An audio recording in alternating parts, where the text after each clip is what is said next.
religion. Right.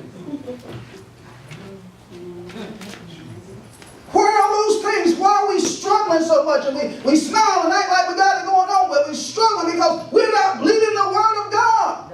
We spend too much time connecting to the world, and we need to disconnect from the world. Spend too much time. If you know more about Beyonce than you know about the Bible, you're spending too much time with Beyonce. Amen. Hey. Single lady. Hey. And if you know more about LeBron James, you're spending too much time with the Cavaliers. Say that, Pastor. And you spend 4 hours prepping your hair. Oh, yes. 6, 7 hours in the beauty shop. Yes. Not me. Get some headphones and listen to the word while they're fixing your That's head. right. That's what I did. You ain't doing nothing else anyway. That's right, Pastor. Say it. You got to get the word in you. That's the only way to flush the negative thinking out of your mind. For 30, 40 years, you saw your parents come up. You saw them struggle. And they said life is hard. And we went away saying life is hard. No, it's not.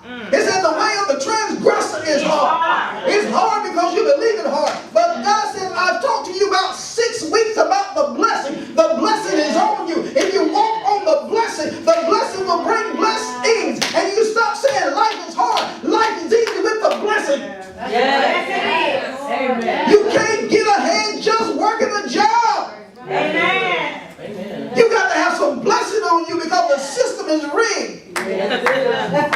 It's rigged.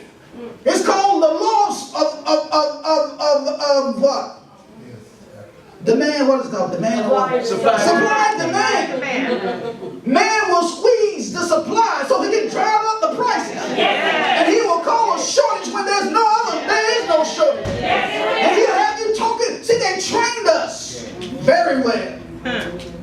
Back in the old day, they didn't borrow money like they do today. No, they didn't. My dad, he went to the woods. He had a woodland and cut the woodland, took it to the wood mill and built the house, debt free. That's how they did it back then. But we're so sophisticated now, we ain't going to do it like the old people did. And we're going to live in a mansion and you can barely rest at night because that mansion is turning in your head. How am I going to make this payment?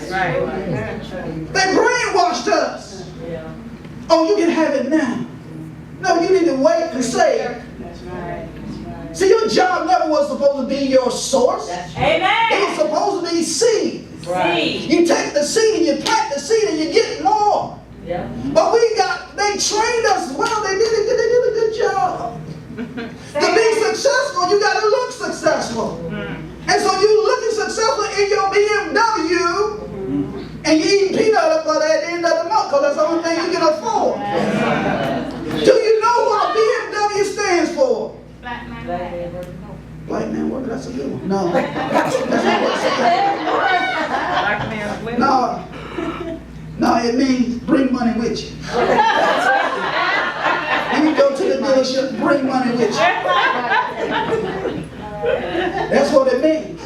And if you don't have money to bring with you, you might as well not get one. Because you got to upkeep it. You may be able to buy it, but can you maintain it? That's right. So you got to think about that. I will tell you another one, but y'all know what a Pontiac stands for? No, I'm not telling you. I'll tell you that after church.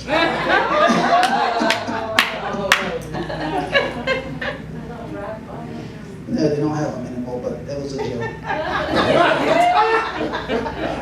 joke. Don't tell that one.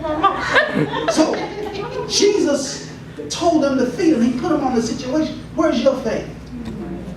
Without faith, it's impossible to please God. And without faith, it's impossible for God to please you. Anything you get in the kingdom has got to be through faith. Anything you get in this natural world, other than people giving to you, use money.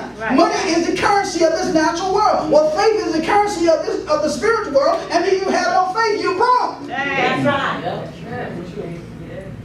And there are a lot of broke people in the church sitting on the front row, and they're looking nice and they're looking good, but they still on Satan's system. Oh, you make 100,000, you make 200,000, but one day in the hospital can wipe that out.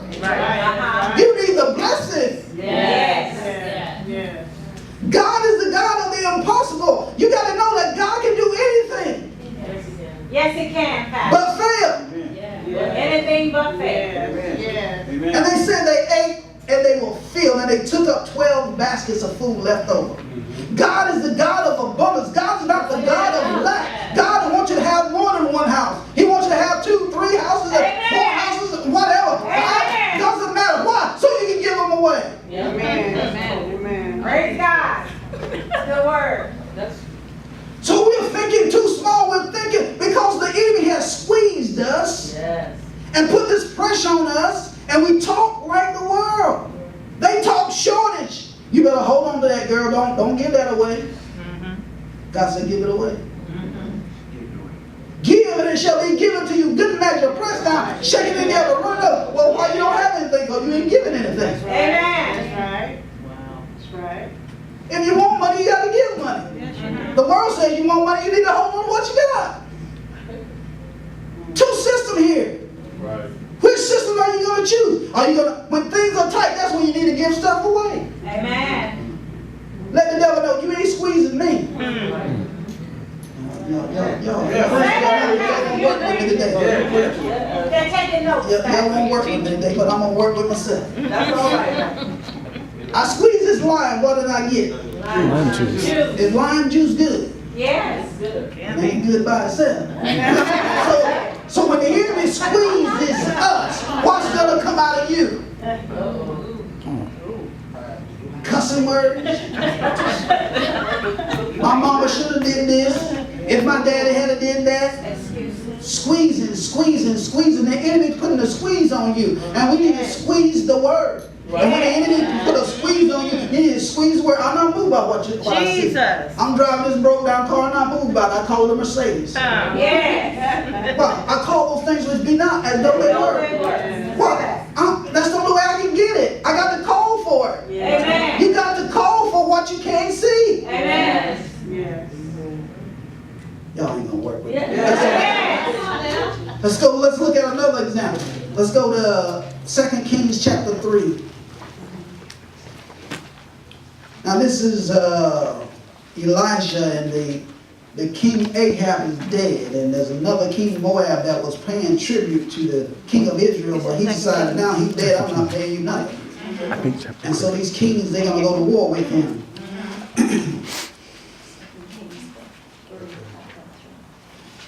Verse 1, now Jeroboam, the son of Ahab, became king over Israel at Samaria in the 18th year of Jehoshaphat, king of Judah, and reigned 12 years. And he did evil in the sight of the Lord, but not like his father and mother. For he put away the sacred pillar of Baal that his father had made. Nevertheless, he persisted in the sins of Jeroboam, the son of Nebat, who made Israel sin. He did depart from them. Now Mesa, the king of Moab, was a sheep breeder, and he regularly paid the king of Israel 100,000 lambs and a wool of 100,000 rams. But it happened when Ahab died, and the king of Moab rebelled against the king of Israel. So King Jeroboam went out of Samaria at the time and mustered all Israel. And then he went and sent to Jehoshaphat, king of Judah, saying, the king of Moab has rebelled against me. Will you go with me to fight against Moab? And he said, I will go up, and I am as you are, my people as your people, my horses your horses. Then he said, which way shall we go up? And he answered, by the way of the wilderness of Edom. So the king of Israel went with the kingdom of Judah and the king of Edom, and they marched on the roundabout 7 days, and there was no water for the army nor for the animals. They followed them. And the king of Israel said, alas, for the Lord has caused these 3 kings together to deliver them into the hand of the Moab. But Jehoshaphat said, is there not a prophet of the Lord here, that we may inquire of the Lord by him? So one of the servants of the king of Israel answered and said, Elisha, the son of Shaphat, is here, who poured water on the hands of Elisha. And Jehoshaphat said, the word of the Lord is with him. So the king of Israel and Jehoshaphat and the kingdom of Edom went down to him. Then Elijah said to the king of Israel, what have I to do with you? Go to the prophets of your father and the prophets of your mother. But the king of Israel said to him, no, for the Lord has called these 3 kings together to deliver them into the hand of the Moab. And Elijah said, as the Lord of hosts lives, before whom I stand, surely were it not that I regard the presence of Jehoshaphat, king of Judah, I will not look at you nor see you. But bring me a musician. That it happened when the musician played, that the hand of the Lord came upon him, and he said, thus said the Lord, make these valleys full of ditches. For thus said the Lord, you shall not see wind, nor shall you see rain, yet thy valley shall be filled with water, so that your cattle and your animals may drink. So here it is, there are 3 kings going against the king of Moab, and the horses, they need water. There's no water in the valley. And God said, the prophet said, there will be water without rain, without wind. Water came out of the valley. No rain, no wind, water. Impossible.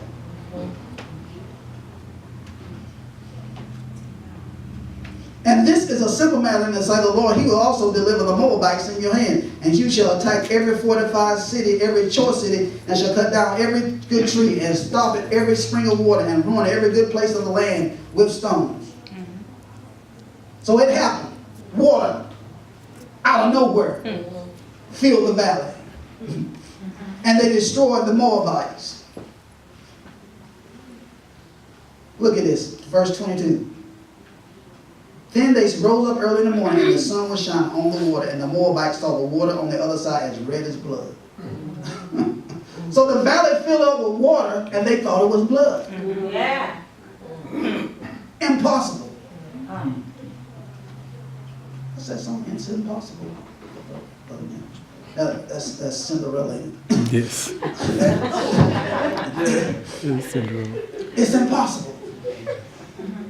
It's impossible. What's impossible in your life? What has you made impossible? God wants to make possible. Amen. Water without rain. Now think about that. We're going to fill this parking lot